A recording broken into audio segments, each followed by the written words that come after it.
Good afternoon, everyone. It's 3 o'clock, so it must be time for talking about the Congo. And we have a couple of interesting items that's interest to me.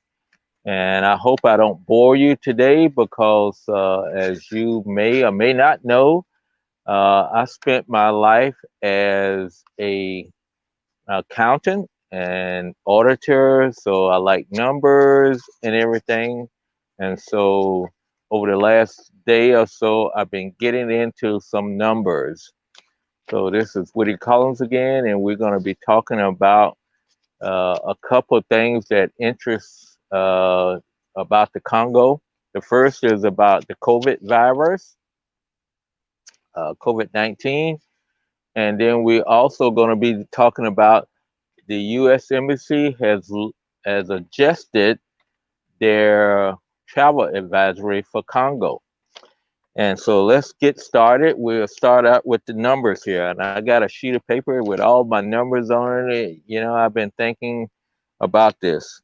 One of the things that in Africa and on the when you look up the COVID-19 statistics about Africa, they always list the number of cases, confirmed cases, the number of deaths, and the recoveries. Where here in the United States, we don't list recoveries. So I wanted to compare what is going on in the Congo versus what's going on in the United States, because Congo, excuse me, Congo yesterday, their Ministry of Health just said that they had 10% of only 10% of their people, 90% of their people recovered from the COVID virus cases and stuff. So I said 90%, that's pretty high. So immediately I looked at what the other African countries are doing. So for all of Africa, it's about 76% of the people have been listed as recoveries. And then they consider Congo as in the central district. And the central district is 79%. And like I said, Congo is 91%. So it's one of the higher ones. The East Africa is 56%. North Africa is 66%. Southern Africa is 80, almost 82%.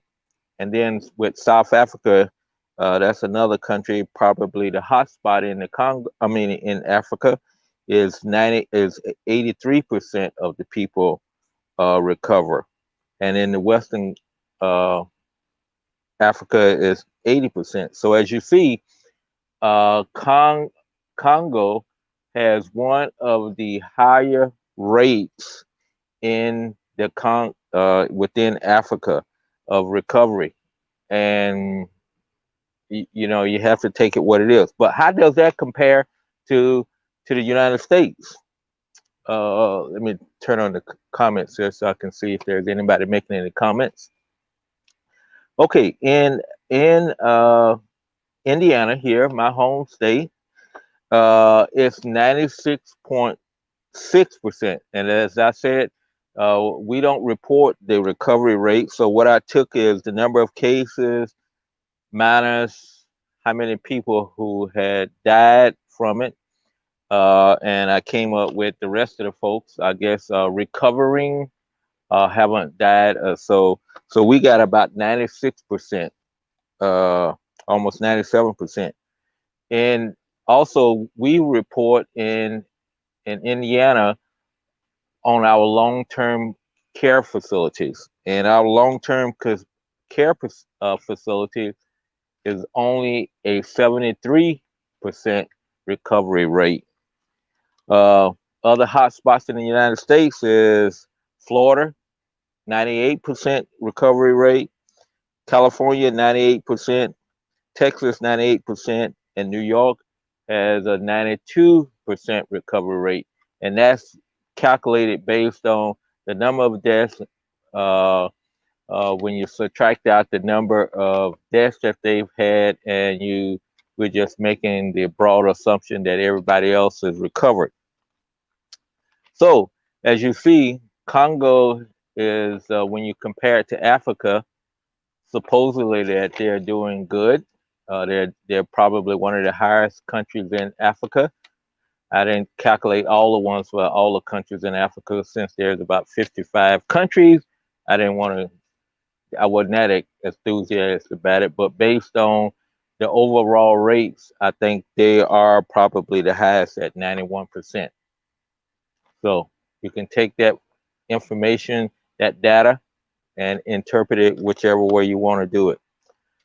So let's go on to the embassy. The embassy, U.S. Embassy in Kinshasa, they put out a message early this morning, based on the State Department's reevaluated their travel advisory for Congo, and they adjusted their level from level 4 to level 3. Level 4 is do not travel. I think that's the highest level, or maybe they go to level 5. But Congo has been at level 4 for quite a while now, probably just about all this year, and part of last year. So and the lowest it's been is level 3, which is reconsider travel to the Congo. And they list 3 main reasons for to reconsider travel. And when they mean reconsider travel, they're saying really think about it, good before you go there. And also, that should be for business travel, essential travel only. It's not a place just to go hang out and do whatever you want to do, like for tourist things. But the reasons that they give it is COVID-19, uh, that's going on. So I guess even with having such a high recovery rate, they're still saying that it's not that good. Uh, they don't believe the numbers like I do. They also listed crime. Said the crime is relatively high in the Congo, and civil unrest. Civil unrest is there is a lot of potential sparking of violence. Whenever the people protest, is usually met very quickly and heavily by the police. If you're striking because you haven't got paid, they're probably the police may attack you and beat you up because you haven't got paid. And so that's the civil unrest that I've seen there. Is there always somebody that's protesting something which can turn violent? And the embassy usually, if they hear about a protest that's going to go on, they always ask the Americans not to go in that area. But they did list 3 areas that do not travel to. Even in the overall country, they say you can travel to, reconsider travel, but they did have 4 areas that they say do not travel to. The first is over in North Kivu and Ituri provinces, which is over in eastern Congo, where they had the Ebola and where there's a lot of fighting between militia and things are going on over there. So they're saying don't travel to that part of the country. The next one is our area, the area that I work in the Kasai. There's 3 provinces in the Kasai now, and they're saying do not travel to the Kasai. They say there's crime, civil unrest, armed conflict, and kidnappings. I don't know whether I have not heard of anything unusual going on in the Kasais lately. There was about 2 years ago some of those things happening, but lately I have not heard of any kidnappings. Um, I did hear of a kidnapping that was probably almost 2.5 years ago now, but it was more they kept a kidnapped a vehicle and a driver. But it is what it is. So, and finally, the third area do not travel to is Equator province. And that's where they have the Ebola cases right now, that the active Ebola is going on. They have a over, I was last time they reported it, they had over 100 cases so far of Ebola.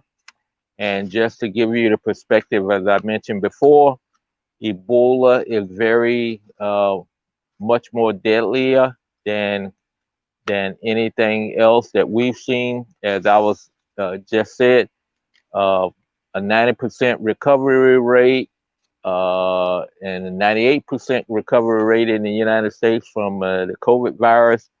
Well, with Ebola, it's over almost 50% uh, death rate. So if you get Ebola there, unless you're here in the United States, they can rush you back to the United States. The chances are very slim that you can survive Ebola. So that's an area you definitely don't want to travel to unless you a medical expert, health expert that you really need to go there. So that concludes what I wanted to talk about today. And I don't see any comments that have come in. So if you got a last comment, question that you want to ask, please do that now and we'll get it answered. Otherwise, we will call it a day and we will see you tomorrow at 3 o'clock. But in the meantime, we want everybody to take care of themselves and their family, to be safe and to be blessed. Also, I would say at this point in time, finally, that please reach out to us on Facebook. Uh, we are at Congo Helping Hands on Facebook, and we're also Congo Helping Hands on YouTube.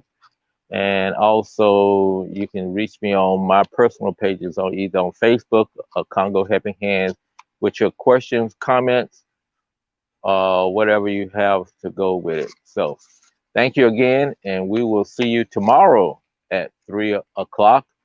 And finally, and this is really finally, uh, maybe we got a big broadcast that we're going to be streaming.